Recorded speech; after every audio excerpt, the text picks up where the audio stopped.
Why? Because there's a law. Oh, uh-oh. Oh, stand by. Fox News host Tucker Carlson aligned himself with Bernie Sanders and on income inequality. Now, this is going to be a masterclass in propaganda. I am really going to break down here what Tucker Carlson communicated in his segment and how he is going to try and use this issue to try and bring viewers into his worldview. And it's gotten so bad. It's gotten so bad that even guys like Tucker Carlson are noticing and calling out the oligarchs. Jeff Bezos, richest man in the world. The difference with your tax dollars. Next time you see Jeff Bezos, make certain that he says thank you. What about the Walton family? They founded Walmart. Collectively, they're worth about $175 billion. That's more than the entire gross domestic product of Qatar, the oil-rich Gulf state. The Waltons could certainly afford to be generous with their workers. Instead, they count on you to take up the slack. In 2013, taxpayers sent more than $6 billion to Walmart's employees for food stamps, Medicaid, and housing assistance. And if you think that's remarkable, meet Travis Kalanick. He's the youthful founder of Uber. His personal fortune is close to $5 billion. His drivers, by contrast, often make less than minimum wage. So this is nothing about a free market. If the market was more free than it already is, Amazon employees would be paid even less than they are now. It's just, isn't it amazing that it's Tucker Carlson screaming about it? It's not Rachel Maddow. It's not Chris Hayes. It's not Lawrence, the fake tough guy on TV O'Donnell. It's, guess who it is? It's this guy who people think is the worst guy in the world. They say he's a mouthpiece for white nationalists and all the. Well, why is it someone else saying the things he's saying? Why is it Tucker Carlson who's actually sticking up for the middle class here? Although he does blame the left, he comes to a wrong conclusion about how this got there. This is about the corporate capture of our government. That's what this is all about. This is that we don't live in a democracy. This is about we live in an oligarchy. Tucker Carlson is a fraud. And in fact, it's even worse than that. So Carlson really wants to bring you into his world. And what is his world all about? Check out these headlines. Watch how Fox News rising star Tucker Carlson is winning over white supremacist America. Neo-Nazis and white nationalists adore watching Megyn Kelly's primetime replacement Tucker Carlson humiliate liberals and especially Jews. Oh, you think this is all just a crazy headline, right? No, Carlson doesn't do that. Here's a headline from David Duke's website, the Grand Wizard of the KKK.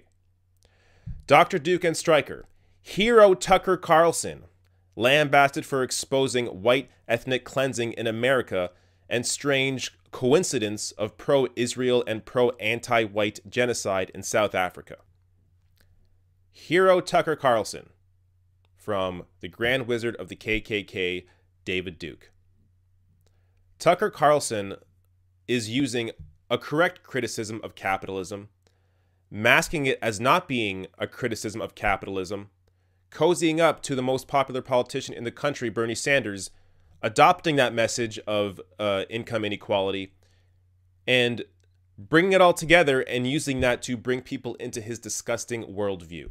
So, regulation is the enemy of people like Jeff Bezos, of Amazon. It is the enemy of billionaires, of large corporations, of monopolies. Regulation is good. Regulation protects the average person. So a free market would not have protected against this. Again, a more free market would have made the situation even worse than it currently is. And it's gotten so bad. It's gotten so bad that even guys like Tucker Carlson are noticing and calling out the oligarchs. Jeff Bezos, richest man in the world. And then we'll talk about it. The founder of Amazon is worth about $150 billion. That's enough to make him the richest man in the world by far, and possibly the richest human being in all of human history. It's certainly enough to pay his employees well, but he doesn't. A huge number of Amazon workers are so poorly paid, they qualify for federal welfare benefits. According to data from the nonprofit group New Food Economy, nearly 1 in 3 Amazon employees in Arizona, for example, was on food stamps last year. Jeff Bezos isn't paying his workers enough to eat, So you made up the difference with your tax dollars. Next time you see Jeff Bezos, make certain that he says thank you. What about the Walton family? They founded Walmart. Collectively, they're worth about $175 billion. That's more than the entire gross domestic product of Qatar, the oil-rich Gulf state. The Waltons could certainly afford to be generous with their workers.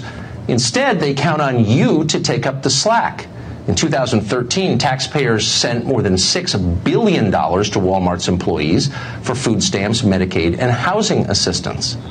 And if you think that's remarkable, meet Travis Kalanick. He's the youthful founder of Uber. His personal fortune is close to $5 billion. His drivers, by contrast, often make less than minimum wage. One recent study found that many Uber drivers lose money working for the company. That's not a sustainable business model. So I want to stop it there. That's what I keep thinking. Like, these aren't sustainable business models. That was actually fairly spot on. Now, Carlson here pinpoints that billionaires are not paying their workers enough to live, and because of that, their workers have to live off the system, meaning that taxpayers are essentially subsidizing for their employees, whether it's food stamps or welfare. So that's a strong argument. And it's also, I mean, that's really the conservative argument. So Fox News always does this. They'll use the argument that gets their viewers the most angry. So thinking that you're being stolen from is going to anger their Fox News viewers more than if Tucker Carlson said, well, if you work 40 hours a week, shouldn't you get paid a living wage? I mean, that's the moral argument. You should also be able to make the moral argument here that if you work a full-time job, you should make enough money to live. But whatever, Carlson still makes the argument here that these billionaires should be paying their employees enough.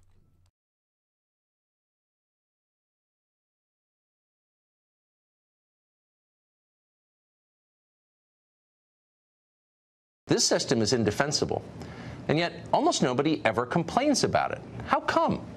Well, conservatives like us support the free market, and for good reason. The free market works.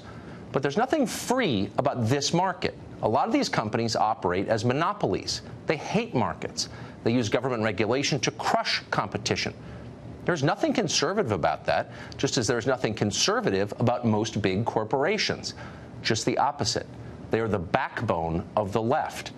Pick a left-wing cause that you think is hurting the country. Check the donor list, and you'll find the name of some corporation, often many corporations. Corporate America enables the progressive lunacy you see every night on this show. They are funding the revolution now in progress. That's exactly why liberals say nothing as oligarchs amass billions by soaking our middle class, because they've been paid off. How has he actually decided to fight Amazon on this? What is he doing?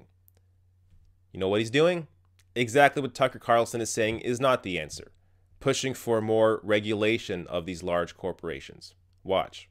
The working families and middle class of this country should not have to subsidize the wealthiest people in the United States of America. That's absurd. And that is what a rigged economy is all about.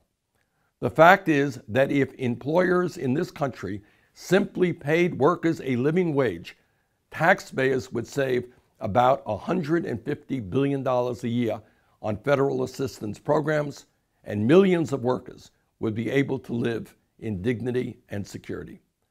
Frankly, I don't believe that ordinary Americans should be subsidizing the wealthiest people in the world because they pay their employees inadequate wages.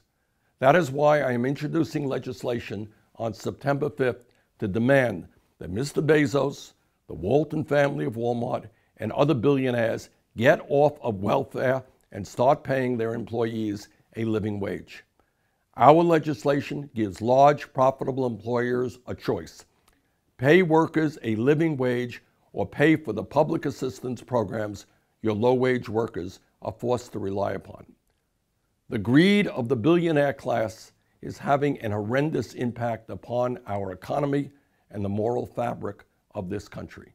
Together, we are going to change that.